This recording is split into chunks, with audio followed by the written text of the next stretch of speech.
kind of right out of the gate, it was a shift to working remote. So almost all of our employees are working from home. Most people are working from home. So we provided our staff members with everything they need to work from home. Even if you are staying 6 to 8 feet away, the more active you are in the community, the greater chance you have of either contracting it yourself or spreading it if you don't know that you have it.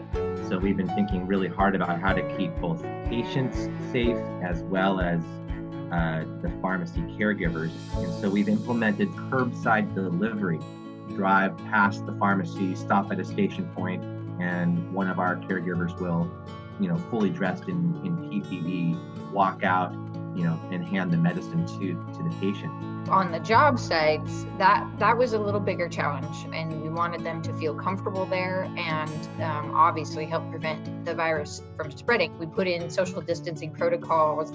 Social distancing in a residential program is very different. Thinking about the residential programs out there, more as a family environment, what would you want to come into your family? You can work with staff and expect them to follow guidelines, but kids, you can't expect that from. When we're in a small room with 10 kids, that's not reasonable to say. We just don't have the space. If there's going to be people having to work closer than 6 feet from each other, what do we do with that? Because in those instances, they're obviously going to need a little more extensive PPE.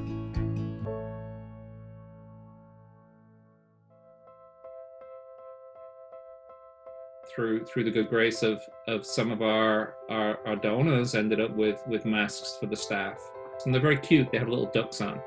And on the other side, the camo, depending on who you are and how you're feeling that day. So the stuff that has been donated in terms of personal protective equipment, that's been so cool to see people around helping us and wanting to support us and keep the kids and staff safe.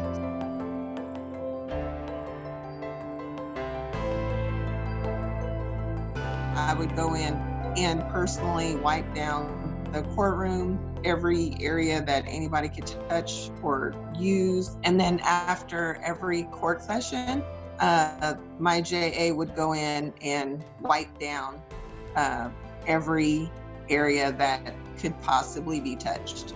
Wash your hands, sanitize, clean with soap and water. We're using a lot of alcohol-based sanitizers or washing our hands a lot. Of course, we're being good citizens and taking care of each other by doing these precautionary steps. But our hands are going to get dry and they're going to get cracked. And if they're dry and cracked, that increases the opportunity for infection to get into our skin and for us to become sick ourselves and then infect those around us. Just be mindful as you're washing your hands to do that next step to help each other stay safe by rehydrating.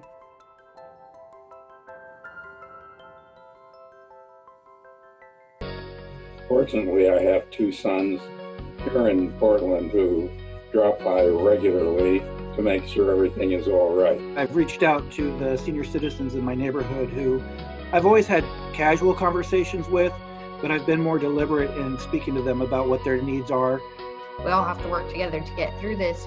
We want to come out on the other side of this with all of the businesses around us still intact. Being connected with Parrott Creek makes me believe that I'm making a difference in some way, and so my heart goes out to those kids, and that's the connection I feel with Parrott Creek and the need that draws me into doing whatever I can to help.